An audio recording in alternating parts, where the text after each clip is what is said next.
All right, so we're going to get started. My name is Liz Barbone. I'm one of the school counselors. This program is really to kind of share with parents what we're going to be sharing with students in guidance lessons. So all the juniors will have a very similar presentation. We just want parents to also have that information, be on the same page. So we're going to get started. So let me just get out of this here. All right, so these are the things we're going to be covering. So counselor assignments, the college search process, application process, standardized testing, and financial aid. So all of our counselors are here. If you just want to like wave on this, hopefully y'all can see them on the sides there. Again, my name's Elizabeth Barbone, and you can see the alphabet breakdown that we have. So this is our counselor caseload assignment. So you can just read here. We have Mrs. Cannon, Mrs. McDonald, and Mr. Shearer. Should we mention the Q&A? Sure, yes. So as we go through the program, there should be a tab that you can see on your screen that says chat. You can feel free to write any questions that you have in that chat, and we will answer them. If it's really important to like stop the slides, we'll answer it then, but otherwise we'll answer all the questions at the end. So feel free to put any questions you have in that chat. It's called the question and answer Q&A. Oh, sorry. No, it's okay. I just want to make Actually sure we're can't clear. see that No, screen. that's why I wanted to tell you. Okay. I'll stop interrupting. All right. So we're the counseling staff here at the high school. We are available for students to help them with anything from academic stuff to personal stuff to college and career stuff to volunteering, really anything. If we are not the correct person, we will link them with the correct person, right? So we can connect them, be that bridge, and a support for them here. So if your students are coming home with questions, you can always say, why don't you stop in and ask your school counselor? We are very happy to help. The best time for students to see us is during lunch and learn. So those students have 60 minutes of free time to eat their lunch, go to clubs, access support from their teachers. And we really encourage them to come during that time. All of our doors are open. They can just come and go. Sometimes we might have like an appointment or something, but it's never for the 60 minutes. So that's a great time to see us. Before school starts, so homeroom, like we're always here in our offices during homeroom, maybe quickly after school, but it's probably better to like email or make an appointment if they can't get in during the beginning or during lunch and learn. So we're very accessible. They can reach out to us. We're out and about. So just encourage them to come see us. We're happy to help them. Besides with the general questions, just specific to juniors, we do send an invite to families to schedule junior conferences between January and April. So parents are encouraged to join that. That is an individual meeting, the student, the school counselor, and hopefully if parents are able to join us, we can have parents join us through Zoom if that's easier. You're welcome to come in, but that's an individual meeting where we really talk to the student about, you know, what their interests are, what their plans are, maybe specific college recommendations, and answer any individual questions that they may have. So it kind of is a follow-up to that guidance lesson that they're going to get. Where that's a classroom setting, this is an individual setting, and they have access to us anytime after that, but that's a really focused meeting just to make sure they're on the right page and they have a plan and they're getting their questions answered and kind of take the mystery out of the process as they go through.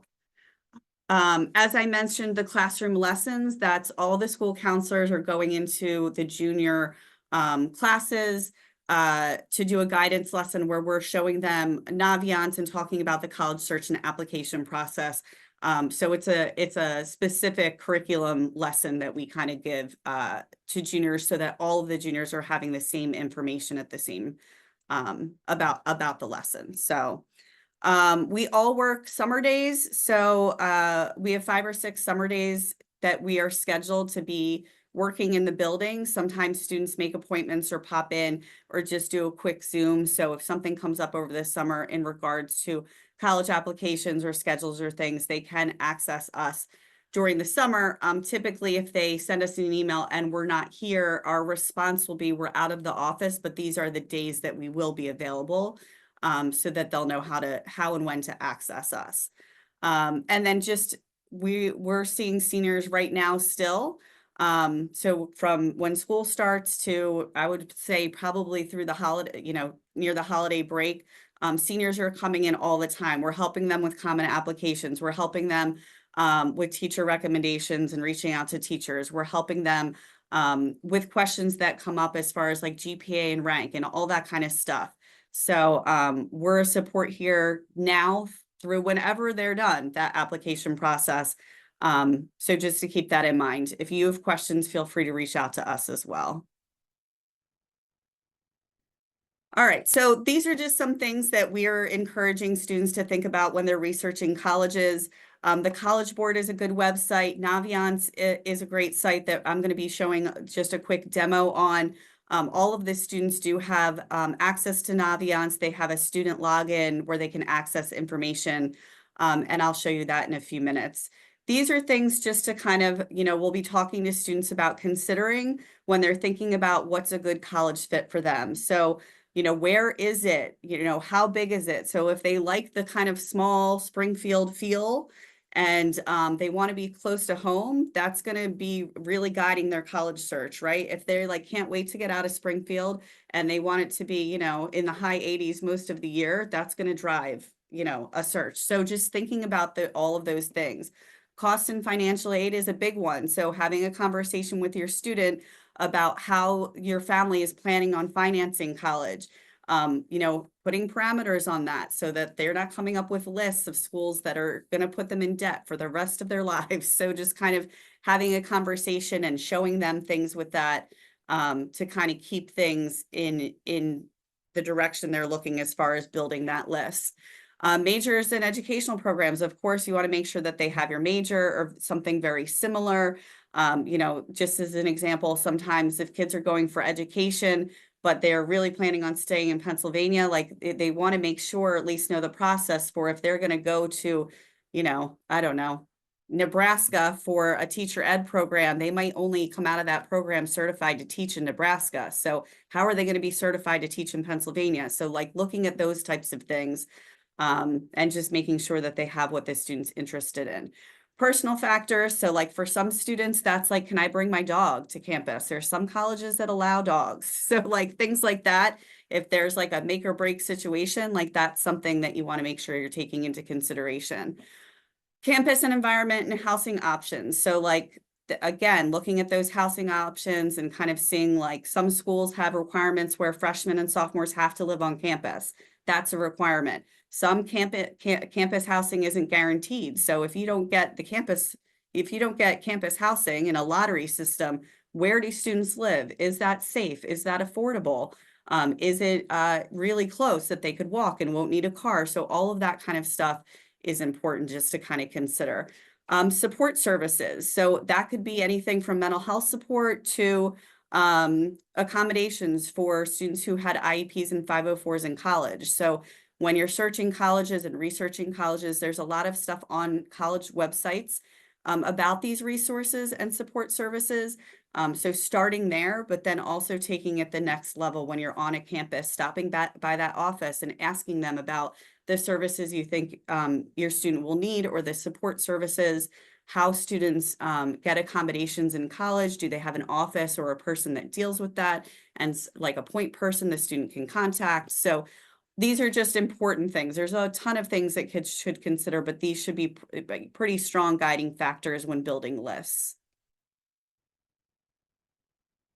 So this is more about, specifically where a student should apply. So again, looking at different criteria as far as if all of those other things match, you also have to look at obviously the academic rigor of this school and the application requirements. So again, all of that stuff is on college websites and it takes some effort to do a little bit of research on the student's part. So again, the earlier students are looking towards that, then things aren't a mystery or a surprise later. So these are kind of just some buzzwords that people use to kind of put terms on the list. So a reach school is typically a school where the students, maybe SATs and GPA are not within the average range of what the school is publicizing as accepted students. So it is pretty easy to find stats on You know, the average GPA and SAT for accepted students for that school. It doesn't mean those students enrolled in that school.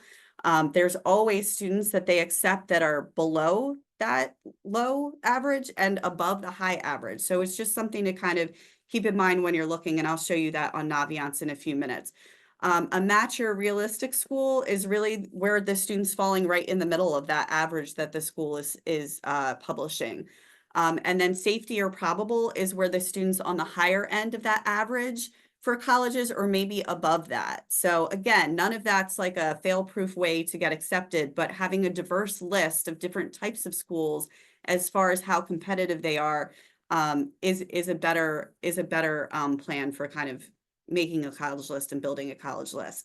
They're going to talk about testing in a few minutes too, but just because some people may be thinking this already, remember that like any average testing scores that colleges are sending, those scores are only the scores for students that chose to send their scores. So now with all these test optional schools out there, keep in mind that lots of students are choosing not to send your scores. So when a college says the average accepted ACTs for our accepted students is this, that's just the average for the students that chose to send them. So again, that's another way where you kind of have to take that into consideration.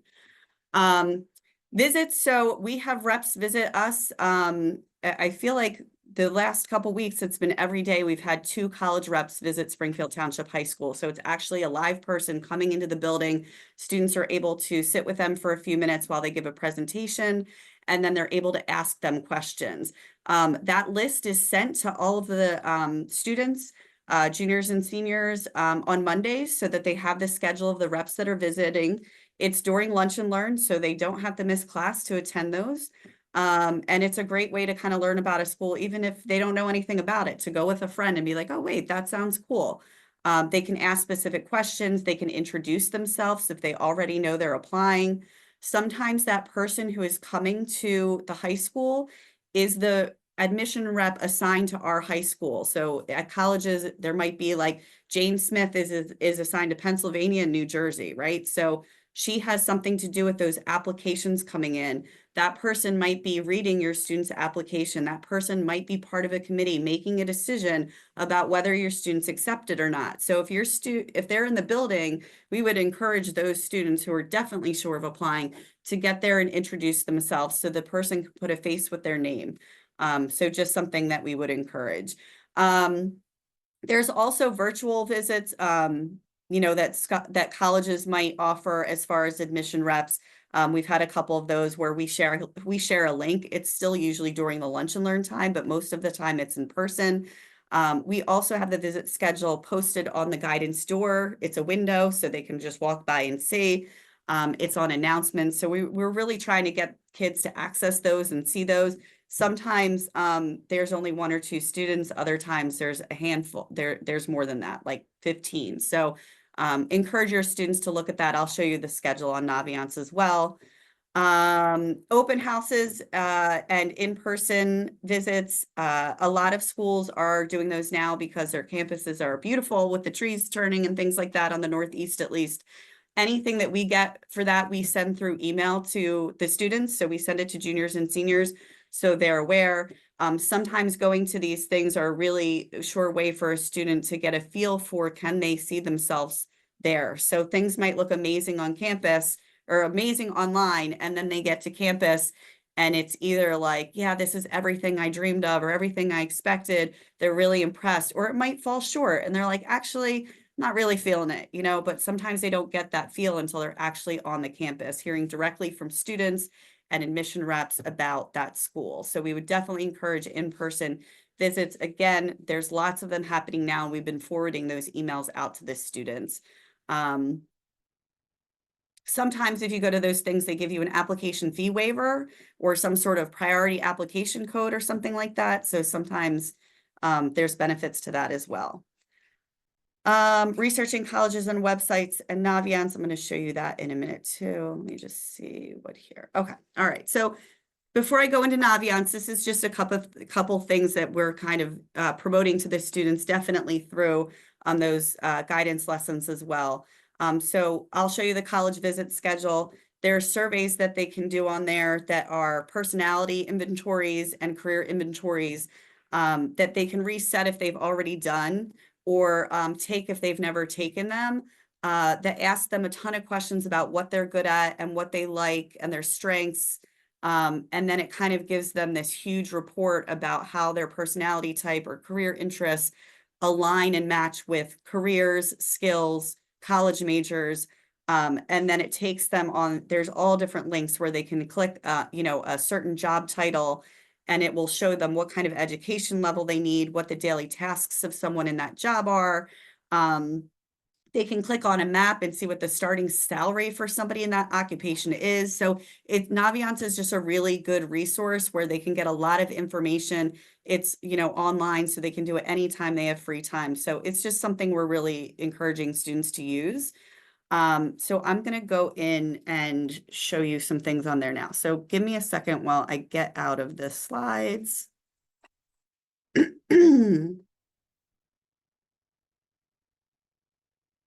guess I'll just answer a question while you're doing that. A Sure. lot of people are asking about whether parents have access to the college visits. That information is available on the website, but I can start adding it to the e-blast if that would be helpful. So I'll just start that this week.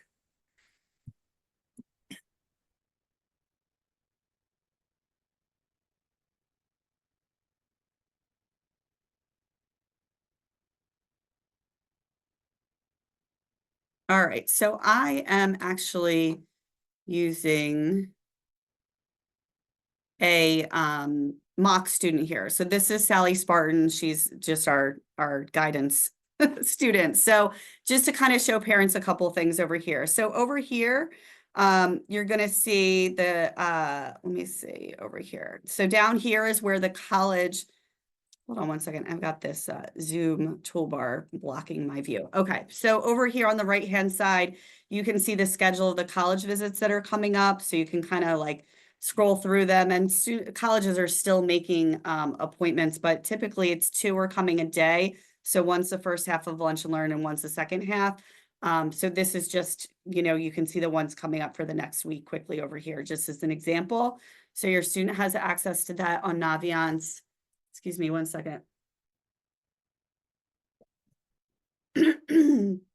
All right, so up here, under self-discovery, if you click on this, so this career interest profiler and this personality assessment, these are the 2 that we would encourage students to do most if they haven't already done that.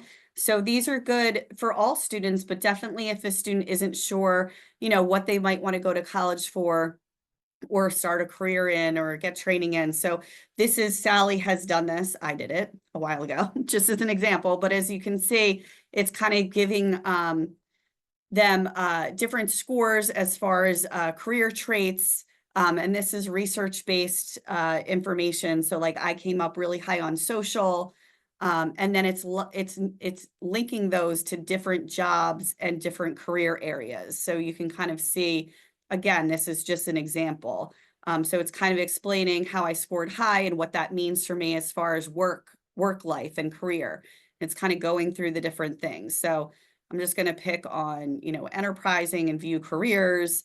You can see a bunch of things are coming up, right? So you can kind of look through, and then, it's showing you quickly the education you would need. So they're going to need a master's degree for this. This is a median salary for somebody in that job.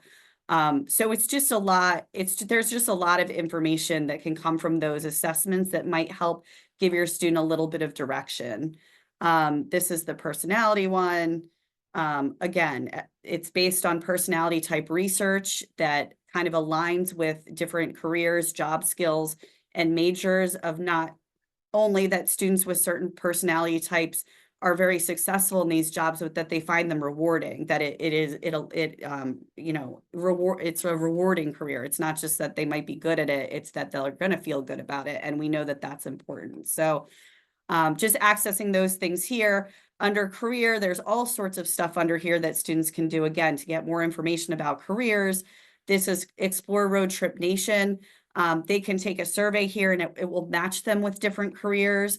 I'm just going to quickly click this themes. You can click on any of these if a student has an interest in something, they already know that they're interested in something. they can click on that and kind of get more information. So like say somebody wants to do business, these are all little snippets of people who have some career related to business. And if they click on them, it's going to show you, a little bit about the student, not the student, the person, I'm sorry, and give you a little background information about them. And then there's videos that are 3 or 4 minutes, them talking about their career path, their educational journey, and just kind of to give the students more information about how that person got there. So again, there's a ton of information in there about that. Under colleges, excuse me. Sorry. Under advanced college search, students can kind of answer questions here about location. So if somebody knows they wants to stay in Pennsylvania, they can just click that and then answer all the other questions, but all the colleges on that list will just be Pennsylvania schools. So it's just a way to filter the thousands and thousands of schools by setting the parameters that the student does know. If they don't know what they want to major in, but they know that they want to play, D1 soccer, it's going to generate a list of all the colleges that have D1 soccer. So they can answer as many questions or as little questions as they want, and it's still going to give them a list. From that list, they can kind of click on it and learn more about the colleges. So Sally already has a list of schools she's interested in. This is under colleges that I'm thinking about. Your students are able to kind of develop this list now anytime. They may already have some schools on there. So these are just some schools that Sally's interested in. You can see quickly that any school that has a little flat screen with the CA in the middle, that means that school accepts the common application. So we know in less than a second that almost every school on her list accepts the common application. So, it's just something that she can see quickly. Deadlines, they can see what kind of deadlines they offer quickly. So it's just a way to kind of get more information. Just to look at a school, if you click on any of the schools, it's going to come to a page for the specific school. The school website is always right here. There's going to be videos they can access, some quick stats for students to kind of look at this. Overlap schools, if students are looking at colleges that are similar to this school, if they click this, it'll show you those schools. If you click this admissions tab, it's going to show you students from Springfield Township High School who applied and were accepted or denied to Kutztown. So you can see this is where Sally is in relation to those acceptances and denials. So if you hover over them, you can see the students from Springfield who were accepted, what their GPA was. Here's some that didn't get in. So, they can do that for most schools in here as well. Going back to the colleges I'm thinking about, Sally can also compare herself to just some very general stats. So this is Sally's GPA right here. This is her SAT score, her ACT score. So it's showing her that Binghamton, she's a little bit under their averages. James Madison, she's above. That's what the green checks are. So again, it's just all of her schools on one screen. She can see quickly. Again, we wouldn't want all of them to be red. We wouldn't want all of them to be green. This school is the average is barely above where she's at. So like that would still be an okay school, so it's just a way for them to get more information quickly. So that's just a quick little snapshot. Any questions specific to Naviance right now before I get off of Naviance?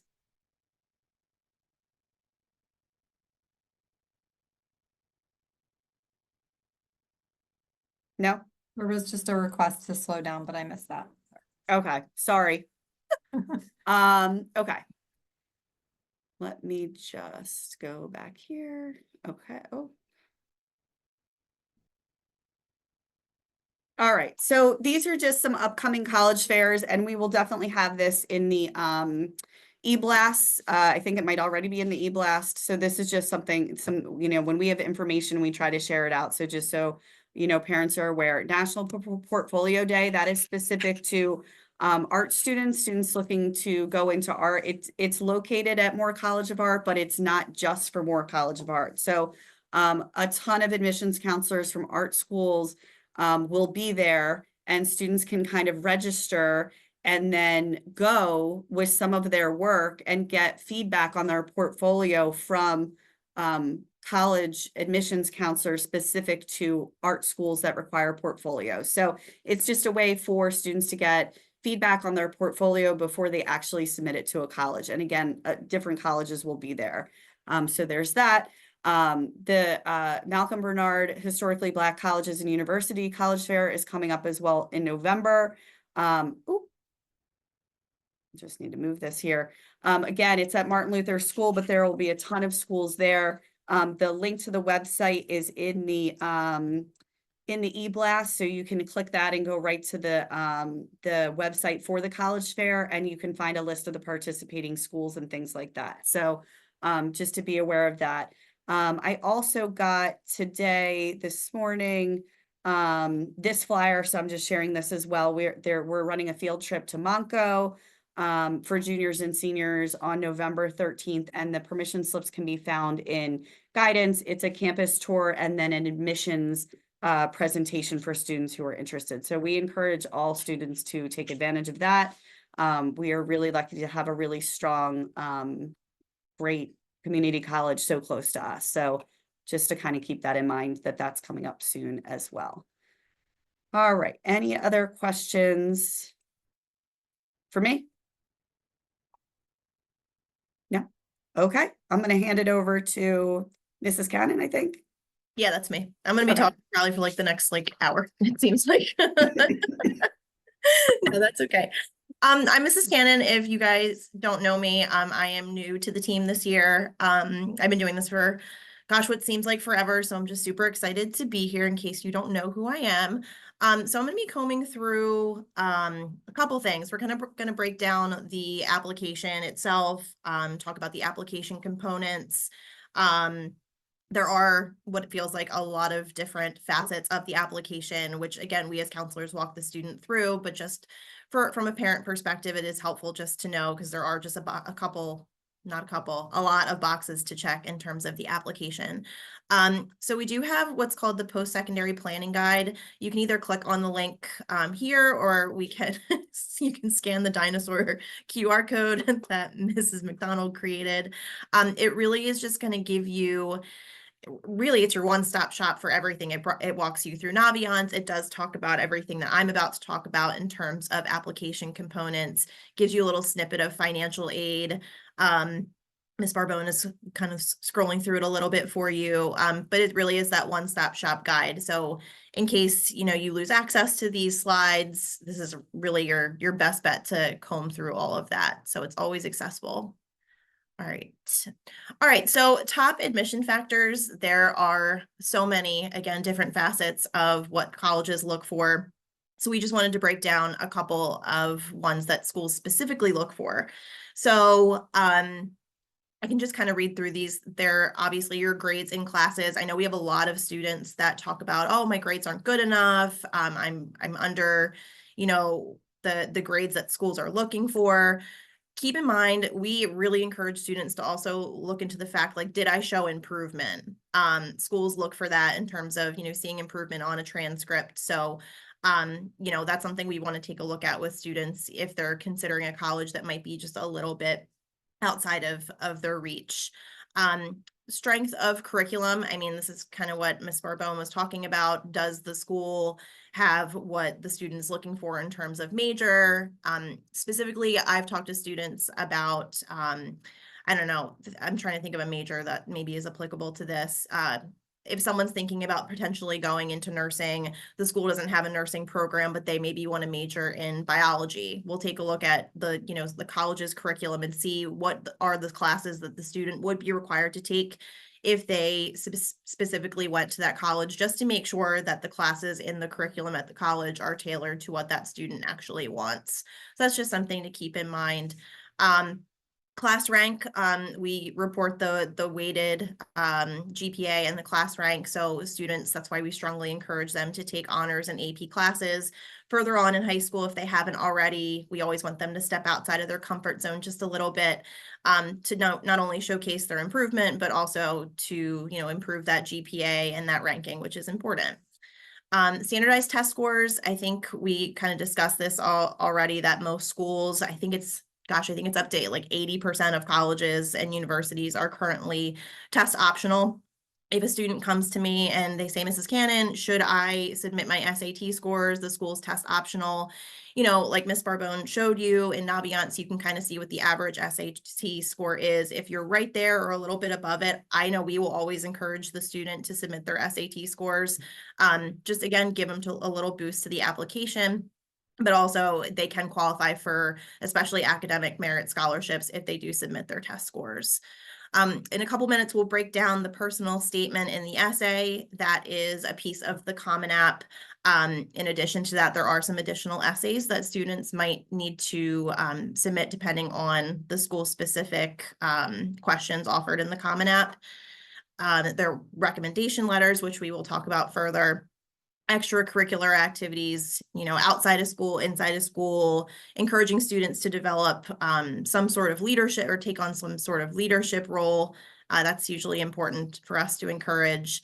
Some colleges require interviews, which is, it's optional by the university, but students sometimes do have that option to go in for an in-person or virtual interview. There's school-specific audition and portfolios if someone's applying to film school at NYU or something like that. Those are pretty school-specific as well. And just overall, demonstrated interest.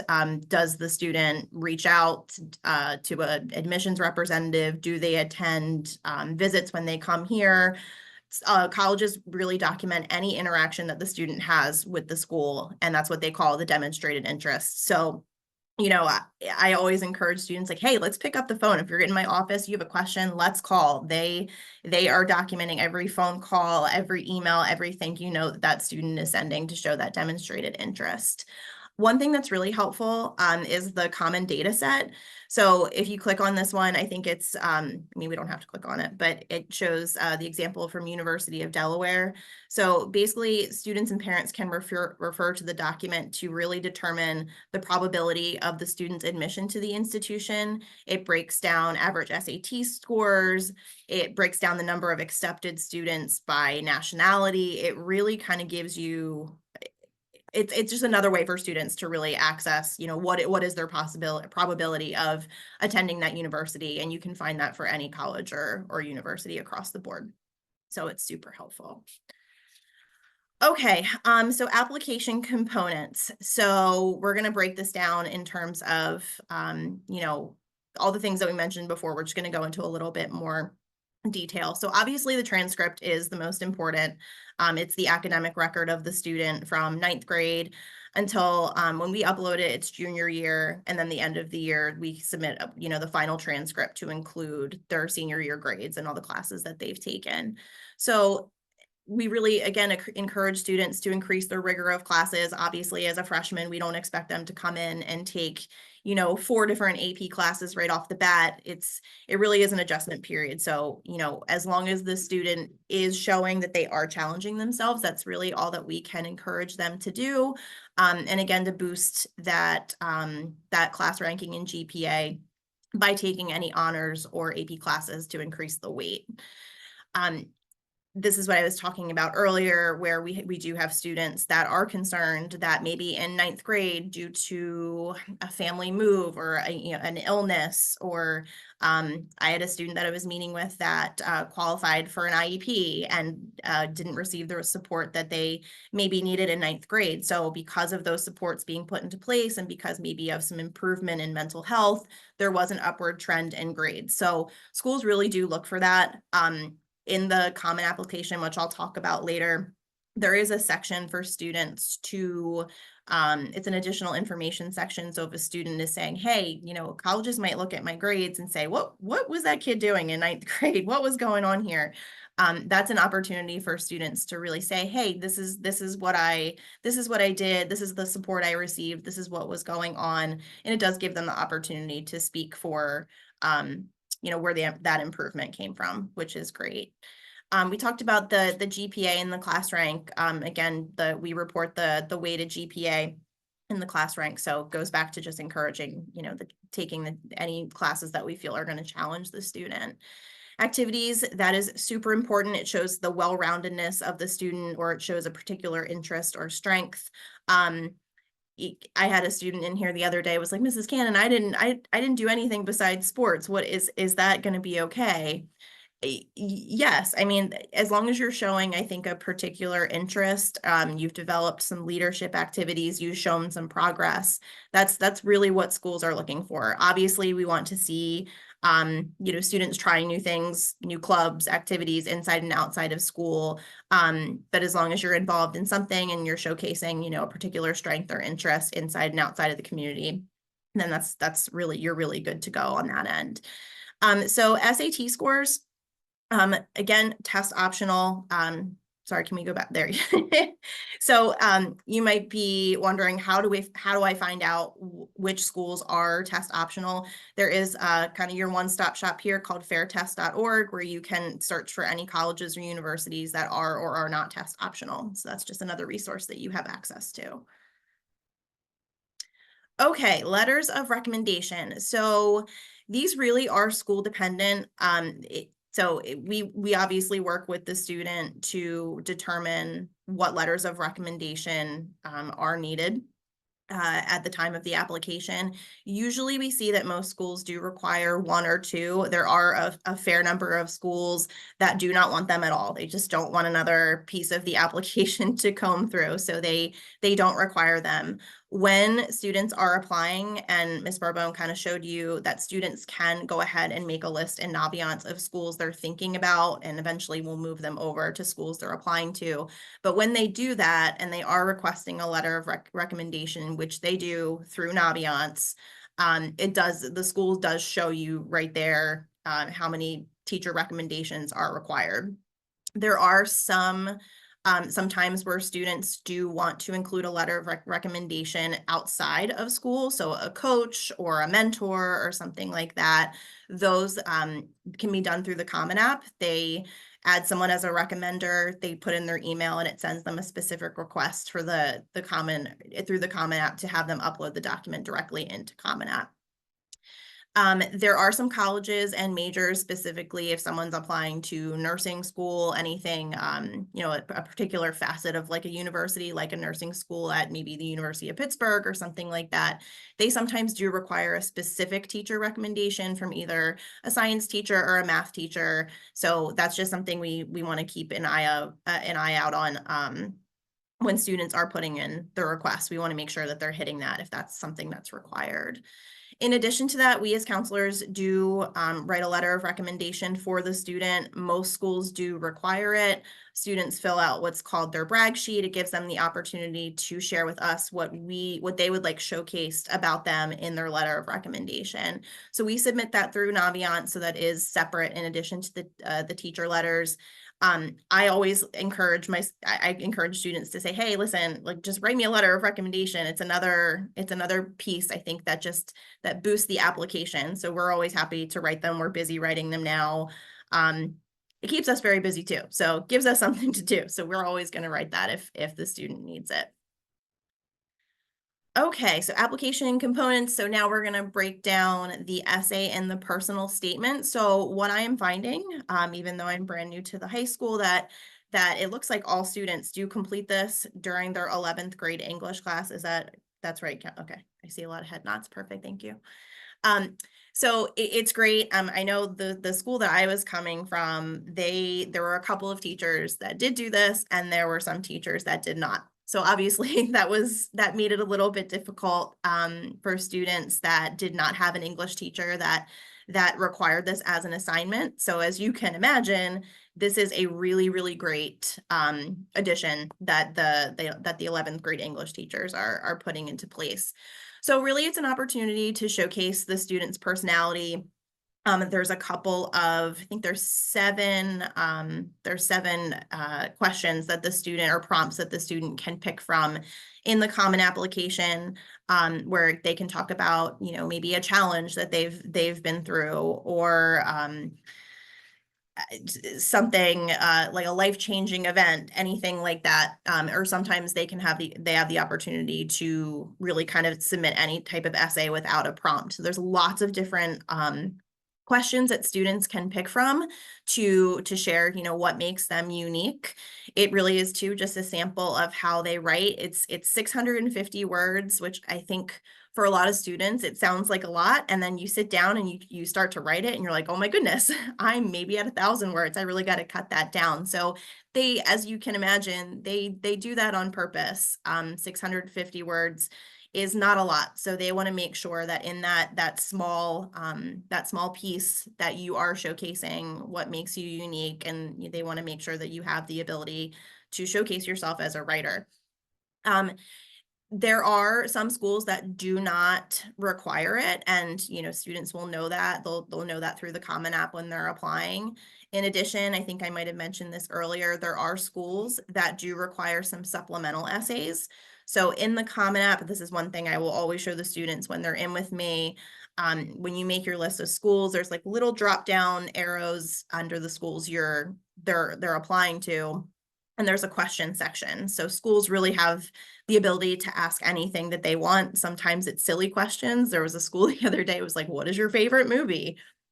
I don't know. I don't know why they ask that sort of question, but sometimes they do require, more of an extensive essay. So it really just kind of depends, but there are some schools that require a little bit more than the common application essay. And I think that was all I had for that slide. Okay, so as you can imagine, there are additional components because, it's not just about everything on the Common App. So we talked about this a little bit earlier, that sometimes there are interviews that students can take part in. I know this was light years ago, but when I was applying to college, I requested to come in for an interview and meet with the admissions team. And that goes along with the next tab of demonstrated interests. It really is important that students are taking the time to reach out to specific schools, meeting with representatives when they come, sending a follow-up email, because they really do document the number of times that students connect with them to show that demonstrated interest. So I know also too, I remember back when I was applying to college, they had, visitor days and things like that students can sign up for. And I went to Franklin and Marshall, and I can remember going in and they did a mock college class that I could go to. It was a day that you just went and you kind of just sat in on a couple college classes. There are so many different ways to connect to the university. So, the college's website will show you, what's coming up for particular students who are interested. So I would always encourage a student to visit the website and type in, admissions events and see what comes up. We talked about this too, that in addition, if there is a specific program, music, performing arts, visual arts that students are applying to, they do have an art portfolio or an audition, or I have a student right now that's working on a short little movie that he's working on. So there are pieces of that in addition to the regular application that students would be responsible for if that's the route that they're going. Okay, again, special circumstances, because it's not enough. So any of our NCAA athletes, this is all found in the planning guide. You can also find this in the eligibility center through NCAA, because it is very, very detailed of what schools are looking for if students are wanting to play, especially at D1 and D2. During junior year, students really should, sorry. Can we go back? There we go. Nope.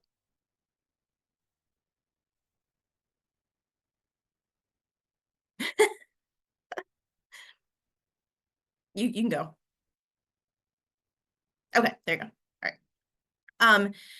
So at the end, or sorry, at the beginning of their junior year, they should be reaching out to schools if they are interested in playing through the NC or playing at the college level, whatever sport they're choosing, reaching out to those prospective colleges and showing their interest. And then they'll be filing their NCAA eligibility form online at the end of their junior year.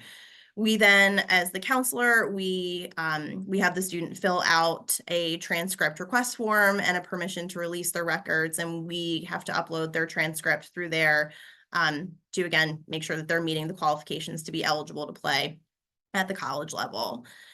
In addition to that, there are service academies that students can apply for. This begins, I believe, at the beginning of junior year. So these service academies, such as West Point, Air Force Academy, these are aimed at preparing students for careers in the military post-graduation, all while receiving, the top tier education they can receive. We know, just when you hear West Point, you know that is the real deal, and it is no joke. But you also are receiving, that really great education. So those two just have different deadlines to be aware of. So it's just something we want to mention in addition to the NCAA. There are what are called the ROTC college programs. So some universities offer military training in addition to academics. I can tell you right off the bat, I think I was researching it, like Auburn, Duke, Virginia Tech, they all have these specific ROTC college programs. There are opportunities for students who want to pursue the ROTC in college to apply for a scholarship to participate in ROTC at the college. And those you normally have a specific deadline as well. It covers pretty much all expenses. I don't believe that some schools decide to cover room and board if they do qualify for a scholarship for ROTC. So it's just another thing to keep in mind if students want to experience military, they want to be trained in the military, but not necessarily attend one of the service academies. Okay, so types of applications. You can see here there are a lot to choose from. 80% or more of students or colleges and universities take the common application. Ms. Barbone kind of clearly showed you that Sally Spartan, all the schools she was applying to, had that CA icon right next to there. So you can see that is really the most common route that students choose to go to, because it is that one-stop shop where you do it one time and you send it off to as many schools as they take it. There's also, it's called the Coalition, it's the SCORE application. So there's a couple benefits to this. It's kind of new to me. I have not personally seen a ton of students access college application or do college applications this way. But the interesting thing about this is, so the Common App can only be accessible through students if they're starting the application process, or if they're making their list of schools, during their senior year. This one allows students to go in there just like Naviance and make their list of schools beginning, and I think as early as 9th grade, so they can start the planning process early, which a lot of students who are, that type A driven, ready to go, I think that really, is beneficial to them. It also has a section where you can go ahead and upload certain portfolio documents, multimedia files, and it's kind of, it stores them there until you're ready to apply. So I can see why a couple of students might want to use that if they are applying to, art school or anything like that. But those are all documents that they can upload in as early as 9th grade, just to have them on the back burner. So when it comes time to apply, everything's already in there. So I can definitely see a benefit. From what I have researched, it is a little bit more difficult to access, just in terms of ability to navigate it. It's a little bit more difficult. So something to explore. Not a lot of schools, I think not a lot of schools are super familiar with it, but if that's something the student wants to use, we can certainly explore that. There is also school-specific applications. So if, a student wants to apply directly to the institution, they absolutely can do that. Trade schools are usually ones too that have a school-specific application. There really is there's no harm in applying directly to the university. That's certainly an option as well. So we just always want to mention that. There's also the Pennsylvania State System of Higher Education. So that is, it's a series of 14 schools. It's the most affordable schools in the state of Pennsylvania, including Kutztown, Slippery Rock, Shippensburg, Commonwealth, Penn West. It's when you click on that, that link, it takes students right to the list of schools that are listed in this hub of the PA most affordable schools, and it takes you right to the admissions pages of the school and shows the students how to apply. Finally, there is the Common Black application. So it is very similar to the Common application, but it allows students to apply to as many historically Black colleges and universities with one application fee. So it's different from the Common application because there are fees specifically to each university or college. Through the Common Black application, if students are wanting to apply to those schools, they do a one-time, I think it's a $20 application fee, and they shoot off their application to as many of the schools as they see fit. So it's pretty convenient if that's the route that students want to go.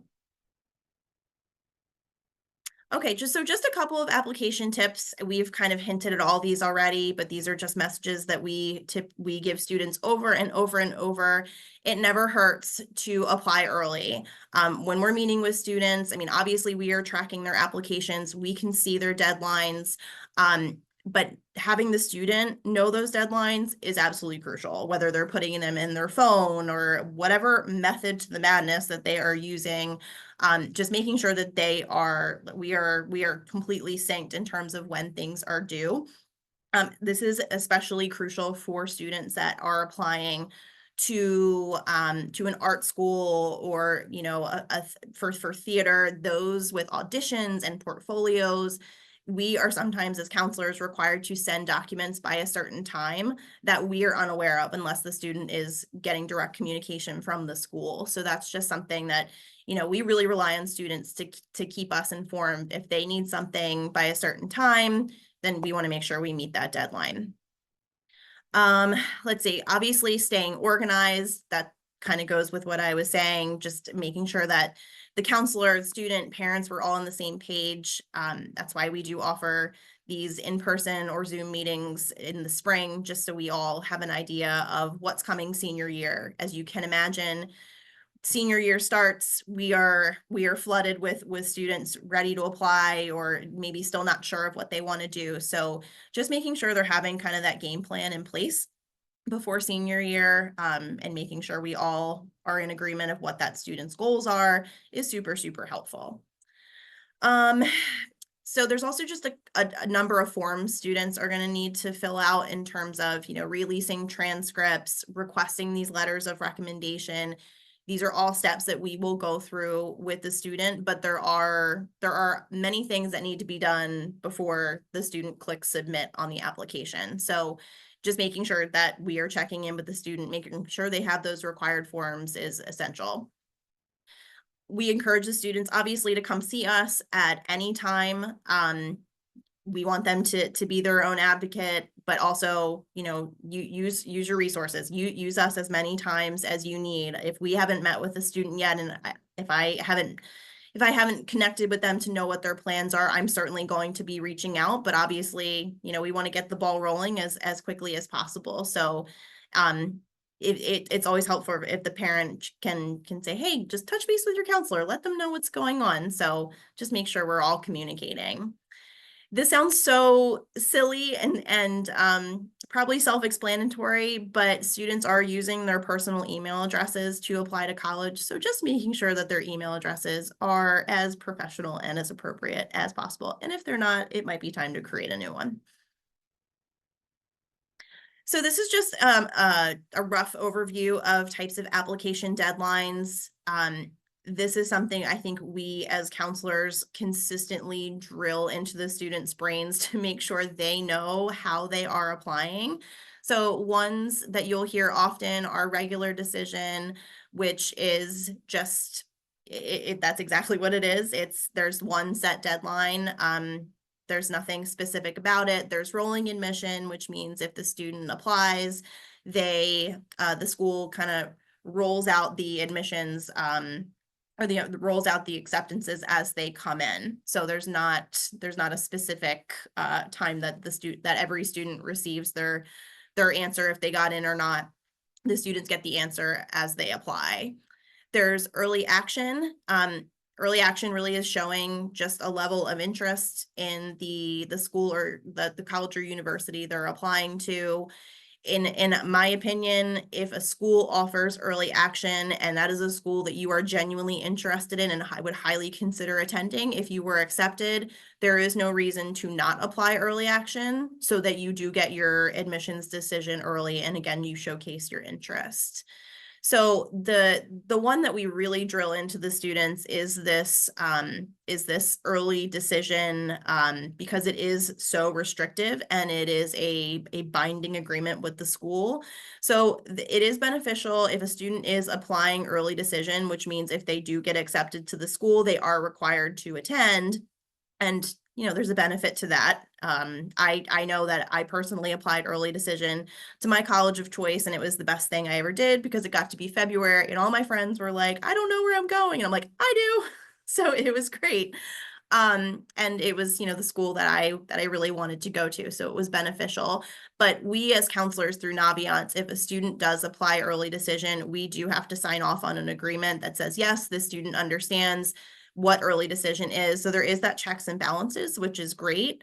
But that's just always something as we're sitting with students and we're making their list of schools and they check off how they want to apply, whether it's regular decision or early decision, we want to make sure that they're clicking the right one.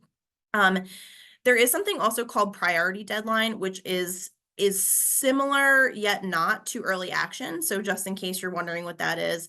So most schools who offer the priority deadline usually accept students through the rolling admissions process. Early action students, if they apply early action, they usually receive the admissions decision at the same time as anybody else who applies early action. So priority really says, hey, I'm showing an interest in a school, and they offer you admission on that rolling basis as soon as the application is submitted. And that is, I think that was the last slide oh, nope, just kidding. So, I mean, I don't necessarily think I need to kind of review all this. This is just the junior year checklist. We'll talk about this in the spring when we meet with students and with families, just to make sure they're prepared. It's never too early, especially right now as juniors, especially in this beautiful fall / I don't know, it's been really hot recently, fall, summer weather, to tour campuses, see what's going on. I have some students that say, well, I'll just tour the colleges over the summer, which you absolutely can do. But you're not going to get the same feel of a college campus. You're not going to see the hustle and bustle. It's absolutely beautiful in the fall too. So why not start now?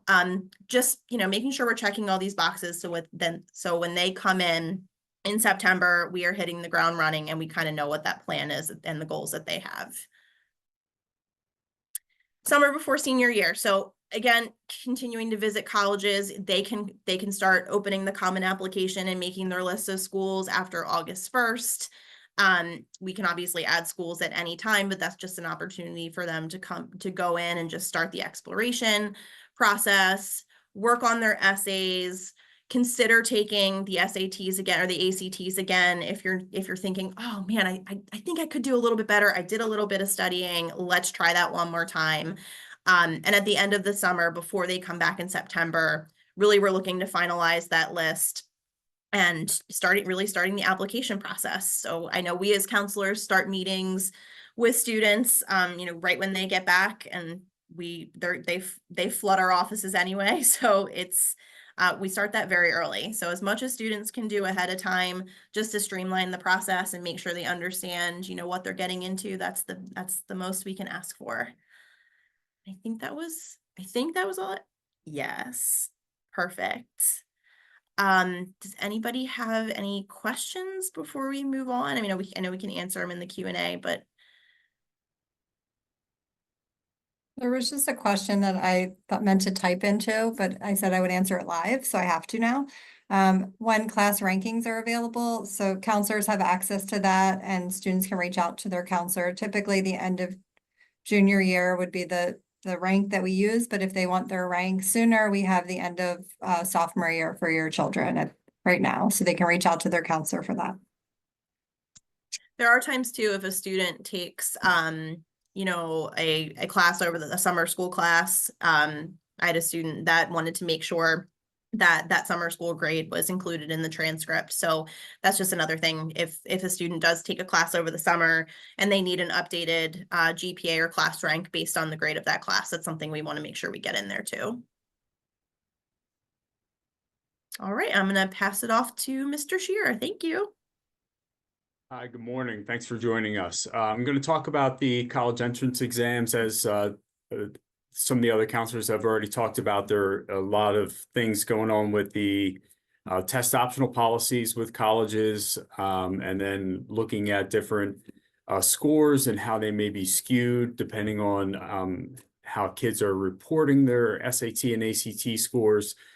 So usually they're typically at a higher average than may actually be for all the applicants to the schools, because a lot of kids are taking advantage of those test optional policies. But we'll go through the tests, we'll go through dates when they're going to be administered and different things, and what your students have already been exposed to as far as the pre-test with the ACT and the PSAT, which we just did last week.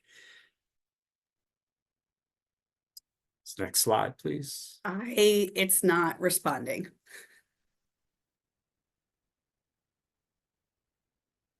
Give me a second. I'm working on it. Okay.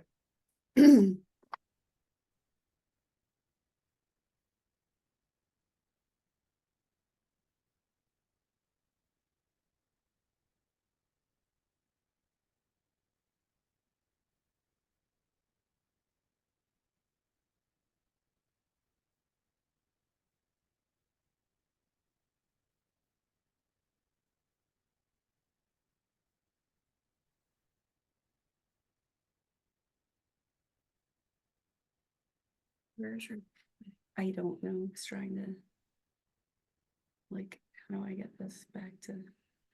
Okay. Um, While we're waiting, should I just answer some questions? Yes, please. Sorry about that. So someone asked about this, someone to show the last slide. Obviously, we're not able to move on any of the slides at this moment because of technical issues, but if anybody wants a copy of the slides, we can send it. We can just send it out to all participants at the end as well. Get to it. Okay. So there's a question about SAT, ACT, but Mr. Shearer is going to get to that once we're able to move forward. That might be it.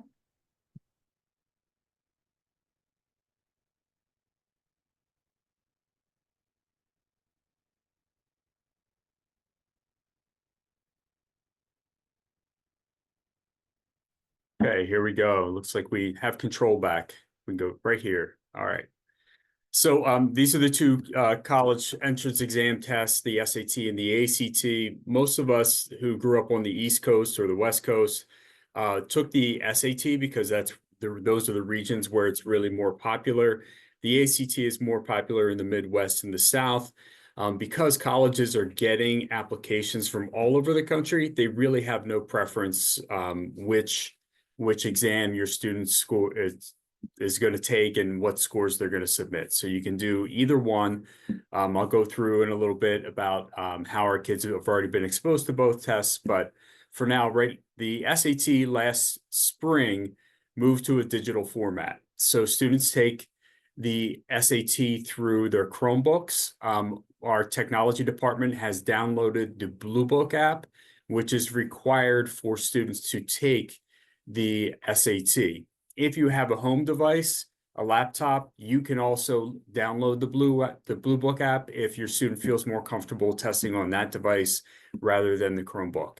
All you would have to do is go to the SAT or College Board website, and there'll be instructions of how to download the app. The ACT currently, and this will be through the testing sessions through February of 2025, it's a 3-hour long test. It is in a paper format. There is an optional essay, but in April of 2025, it's going to move to the options of either a digital format or continuing to do paper. The length of the test is going to decrease because there will be an option for the science section where you would not necessarily have to take that unless you want to. So that would be decreased to 2 hours and 5 minutes. And again, that can be in a digital or paper format with the ACT with those changes. Again, both tests are acceptable to every college in the country that is requiring testing. Okay, the SAT is really testing students in two different skill areas, reading and writing, and then math. Most of our students, by the time junior year comes around, are meeting most of those math requirements. They've had Algebra 2 or taking Algebra 2 this semester. Some students have taken trig. Some students have advanced all the way to calculus and AP calculus. So our students typically have the math background to be successful on this test. The scoring for the SAT, it's 2 sections. It's 800 points, up to 800 points per section. The minimum score is 200 points. That's if you get your name right on the SAT, you get 200 points automatically. And what they do is they combine the 2 scores to come up with a score between 4 and 1,600 points. The SAT used to have an essay component to it, and that's been discontinued. I think what happened with the essay for the SAT is that colleges weren't really using it, and they were relying more on the essays that students were submitting through their applications. Timing for the sections, the reading and writing, there's 54 questions, it's 64 minutes. And then the math, there's 44 questions covered in 70 minutes. And students for the math section can use their calculator throughout the entire test. Students can bring in their own personal device calculator, or there is a calculator built into the testing app that's Blue Book. Scores are typically available 2.5 to 3 weeks after the test date. The ACT has 4 sections, and this will change again. The science section will become optional in April of 2025. So there's English, there's math, testing very similar math skills as the SAT. And then the reading passages throughout. And then the science section, again, becomes optional. Some of the students are kind of the most concerned about the science section. They aren't really asking you to recall elements off of the periodic table or anything like that. They give the students the information in charts and graphs and ask them to interpret the results. And that's how they're asking questions about the information that they are giving to the students. There is a writing test that is optional through the ACT, and it's scored separately from the other 4 sections. So the scoring for the ACT, I'm sorry, is between 1 and 36 points. And what they do is you're scored in each section. And then what they do is they average your score in all of the different sections to come up with what's called the composite score. So you can see the information here. The student got a 26 in English, 24 in math, 27 in reading, 23 in science. You average all those out. Their composite score, their total score, was a 25. The writing test is, if your students choose to do that, is scored on a 1 to 36 scale as well. New coming in April of 2025, there's going to be what's called the STEM score, and that's going to be an average of science and math scores if the student takes the science section. Okay, so that's when the optional component comes in. Really, I think the STEM score is more applicable to kids who are looking to a major in a math or science area in college. Timing sections right now, 75 questions in 45 minutes. Math is 60 minutes, 60 questions. Reading is 40 questions, 35 minutes. Science is 40 questions in 35 minutes. So you can see this is a faster paced test.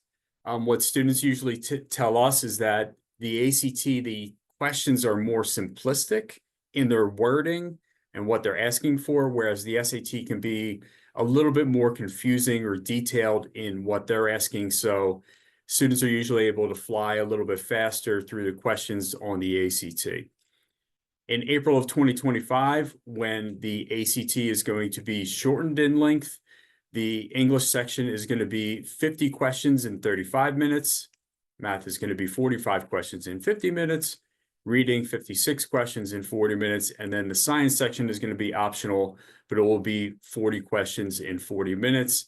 The optional essay, there's going to be 1 prompt that the students answer, and that's a 40-minute section. Again, score reports are usually available 2.5 weeks after the test date. Here are a little sample of the test fees, $68 for the SAT. The ACT has two different fees, $69 for if you're going to take the ACT with no writing, $94 if you add the writing. STEM score will have an additional fee that has not been determined yet by the ACT, and that won't take effect until April of 2025. SAT scores are not listed on our students' transcripts, and we don't list them because you have the choice of which scores you would like to send off to colleges, or if you're going to take advantage of test optional policies, we don't want to send your scores out if you're not planning on submitting scores. So usually if you are going to submit scores, you would log into your SAT or ACT account and request that the scores be sent to each individual school. And there's a fee for that. For the SAT, I think it's $12 or $13. It's similar price for the ACT. Major differences is that science section, which is then going to become optional on the ACT in April. The SAT does not have a science section, but there'll be science themes throughout their questions and their reading passages. There's no calculator restrictions. So again, kids can have, for the math section, kids can have their calculators, their personal devices, or they can use the device that's inside the testing app for Blue Book, and the ACT is going to have a similar calculator device built in as well. ACT has a little bit more geometry and trigonometry. SAT, as we talked about, provides more time per question. The reading levels, ACT is on a 10th and 11th grade reading level throughout the test, so that's pretty standard. The SAT reading levels will go up and down throughout the entire test. The math and science majors may want to consider the ACT offers that STEM score for students interested in showcasing their skills to colleges in those areas. Which test to take? Review the PSAT results. Students just took this test last week. The score should be available on November 7th, and they can use the scores to guide their SAT prep. For pre-ACT, we had the students take this at the end of their sophomore year, so in the spring. The test results were distributed. You can contact your student's counselor if you would like a copy of that paper report, if your kids didn't share it with you at the time. There's free SAT prep through Khan Academy on College Board website, and there are full-length practice tests within the Blue Book app that is accessible through your student's Chromebook. There's free ACT prep on the students' websites, on their website, I'm sorry, and full practice tests in all 4 areas of the ACT. We ask students to get familiar with the tests to determine which format is better for them. The tests are very similar, but there are some different nuances with the 2 tests.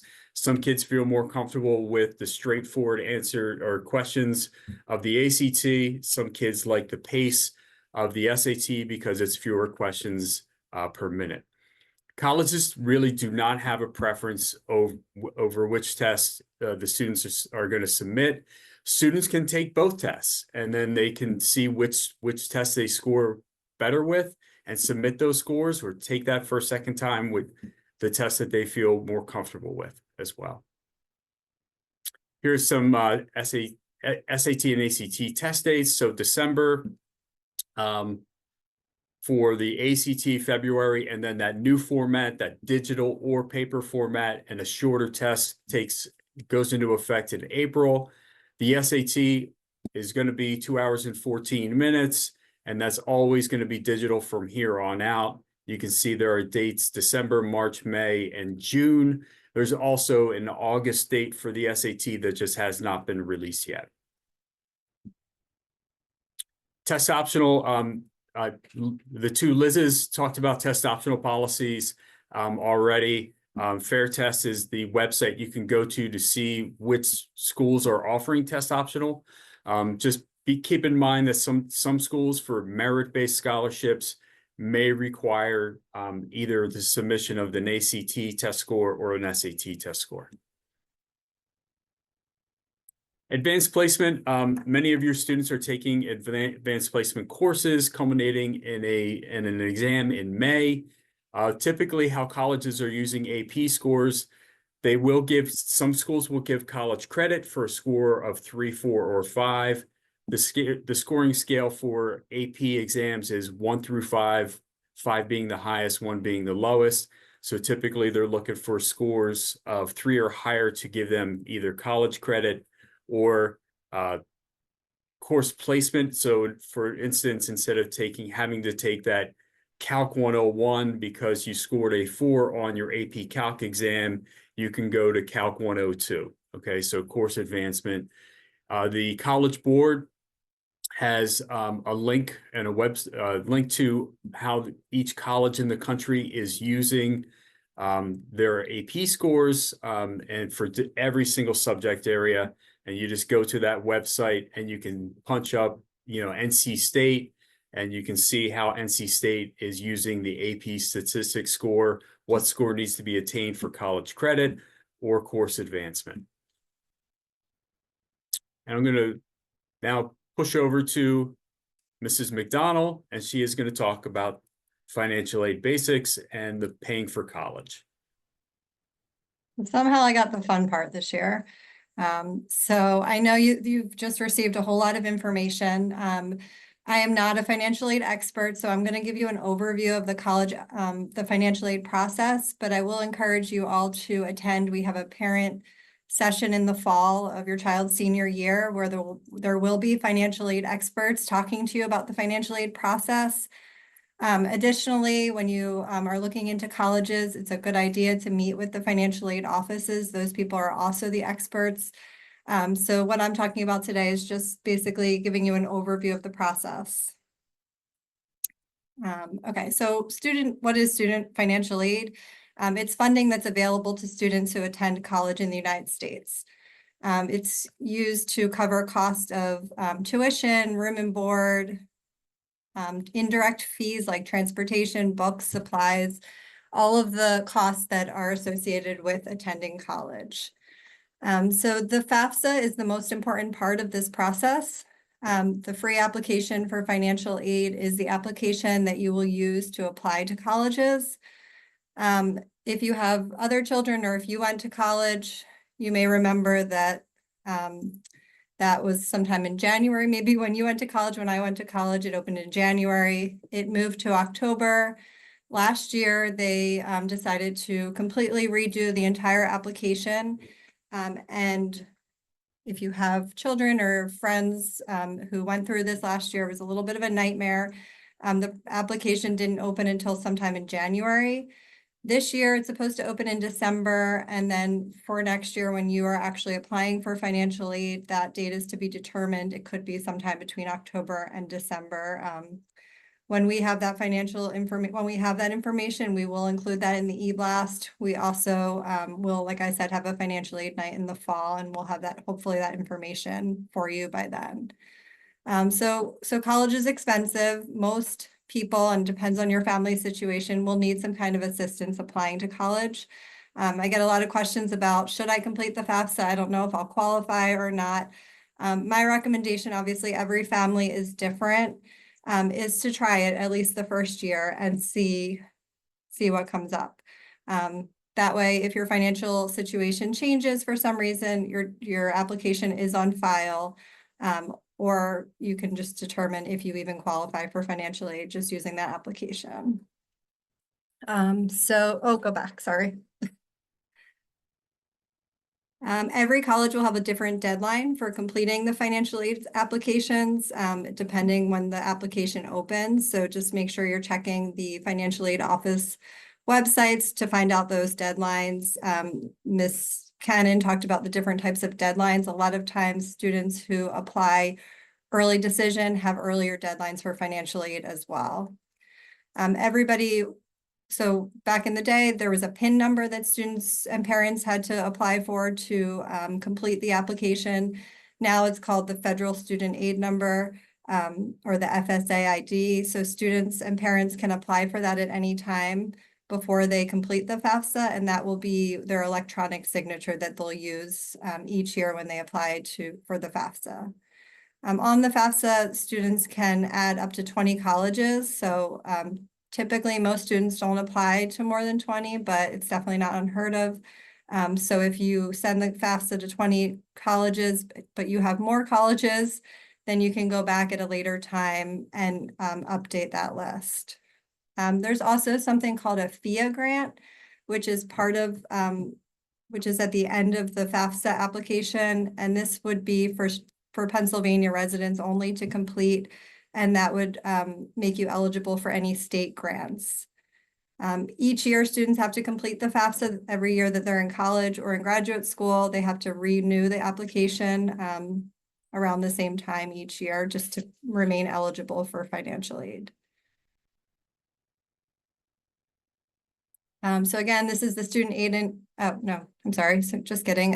If you remember the expected family contribution, that's what the result of the old FAFSA used to be. Since they reworked the FAFSA last year, there's a new number now. It's called the Student Aid Index.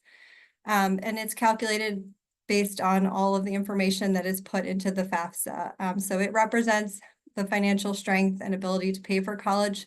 It will give colleges an idea of how much a family can contribute to college.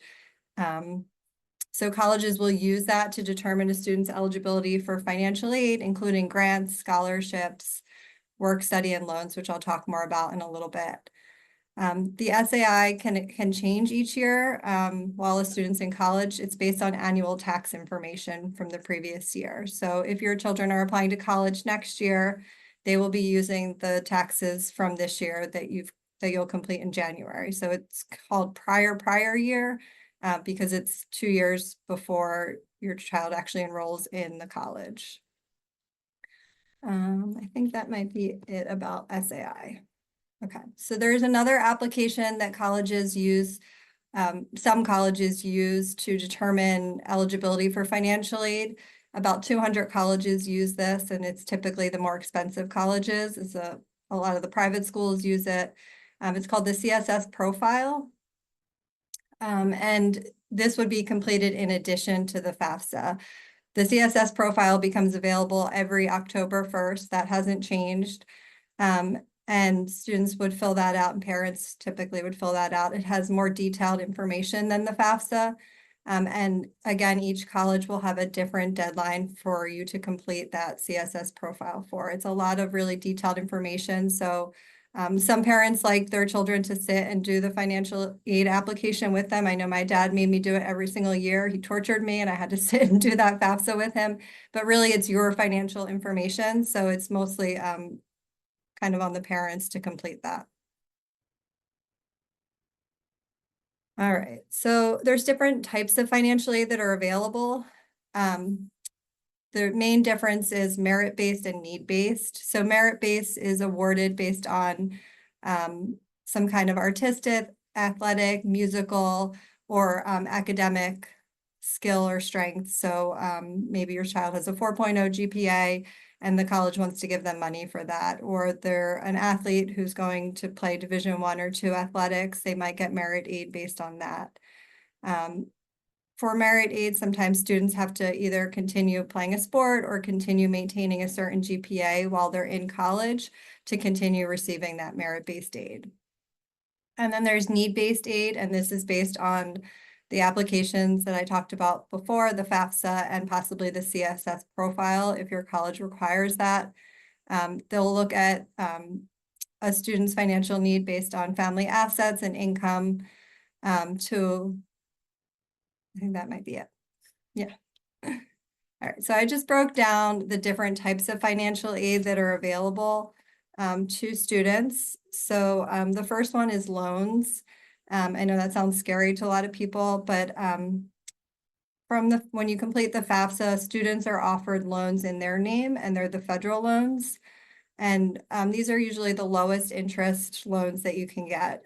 Some of the loans are also no interest while students are in school, which is impossible to get anywhere else. So Even if you're not sure if you would qualify for any financial aid, I would still recommend completing it. If students qualify for the loans in their name, they can take that out. There is a cap on that, so students won't be going into a ton of debt just based on federal loans. Some students want to have kids have some skin in the game, and if the loan's in their name and they have to pay it back when they leave school, maybe it just gives them some more investment in the process. There's also parent loans that are offered. Typically, those are at a higher interest rate. And then there's always private loans as well. So those are the type of loans that are available to students. Typically, like I said, with the federal loans, students do not have to pay those back until they graduate from college. And then when they do graduate from college, they'll work with their lender to find a plan that works for them. So they can give them different payment plans based on how much money they make, or if they're continuing on to graduate school or some other type of schooling, they can also defer those loans. So work study, that is something, it doesn't typically come off of the total cost of the school. So if students are awarded work study, they will get a part-time job. It's usually on campus, and this money comes from the federal government. So students will earn money, it's usually minimum wage, to work on campus. And they can use that money for whatever they'd like. A lot of students use it for books or for traveling back and forth to school or food or whatever it is. But that money they get in a paycheck and they can use it for their own expenses. And then this is the good money, the scholarships and the grants. The scholarships are the gift aid. So that's money that students don't have to pay back. So colleges may offer students scholarships, or they can come from outside resources. So I have a slide later where I'll talk about the different opportunities for students to apply for scholarships. But this is the best money that students can get because it's free. They don't have to pay it back. Obviously that's the best. And then the grants, sorry, go back.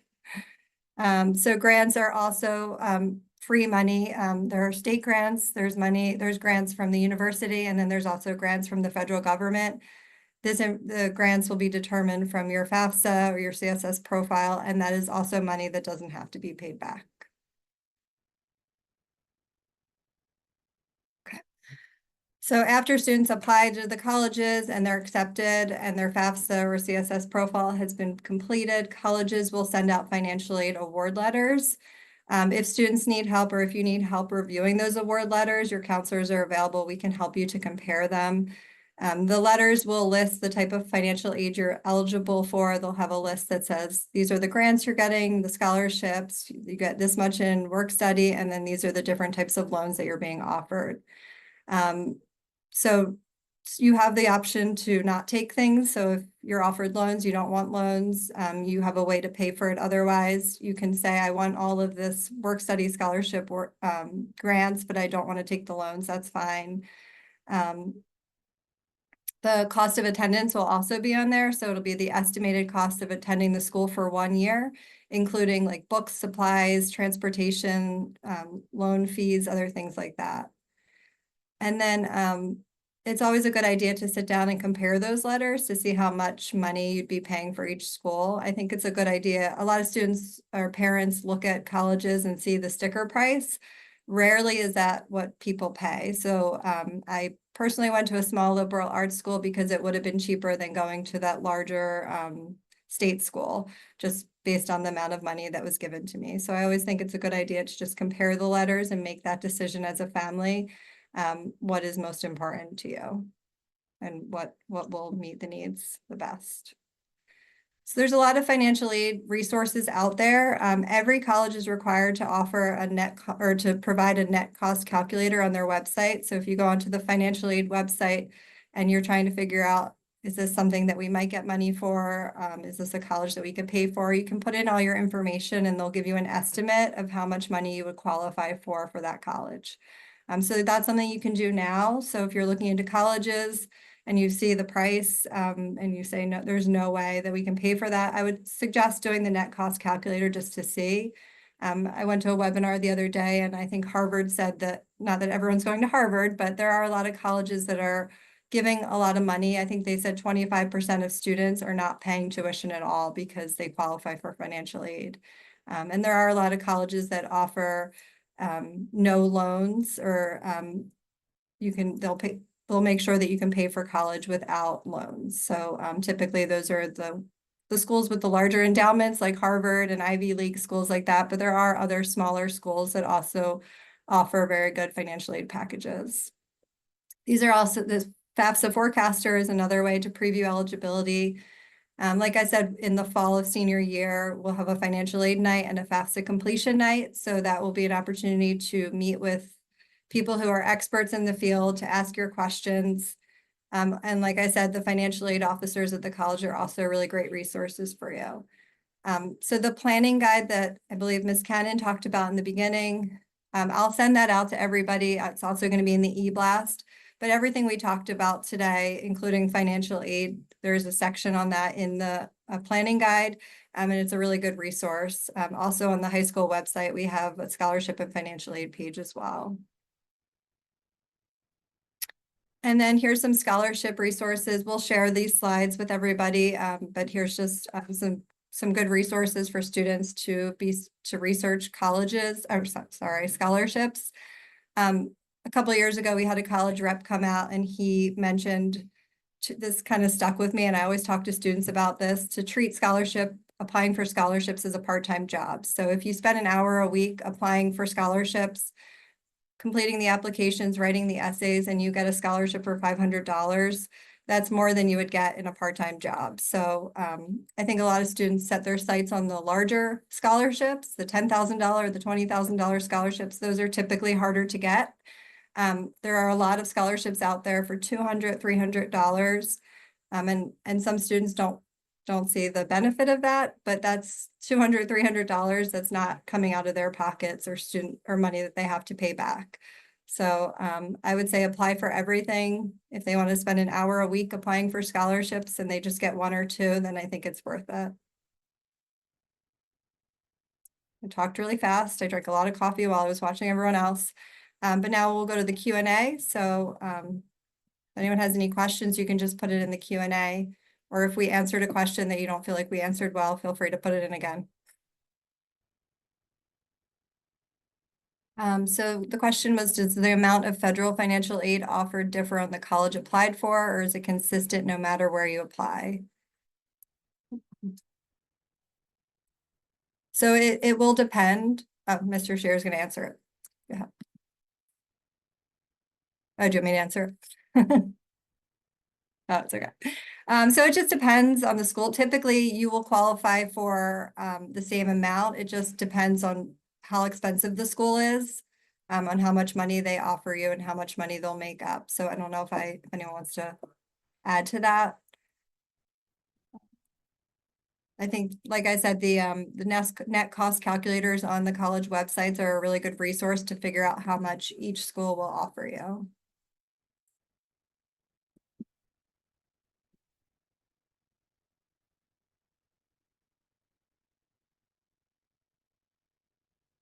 So as long as I can get a list of the participants, I will send out the slides to everybody who has registered for the webinar. And I believe I can.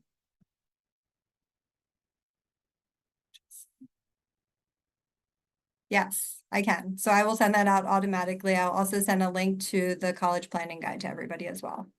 I believe this was also recorded, so we could put the link to the recording in the e-blast.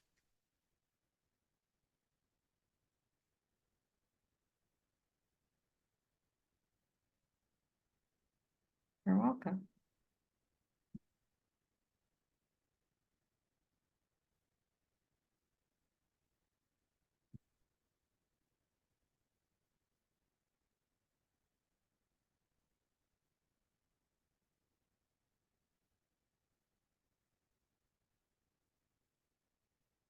Just hang out a couple more minutes in case anyone has any questions. Otherwise, you can just reach out to your child's counselor and we can help you out from there.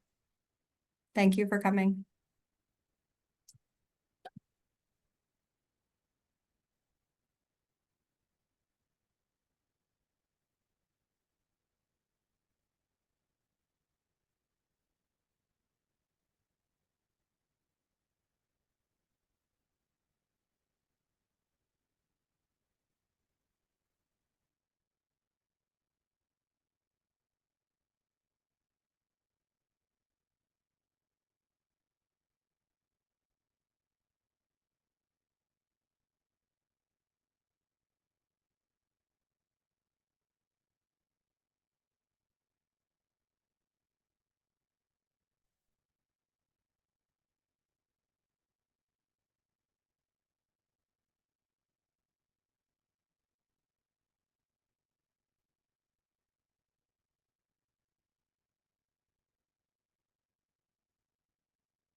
I think that's all.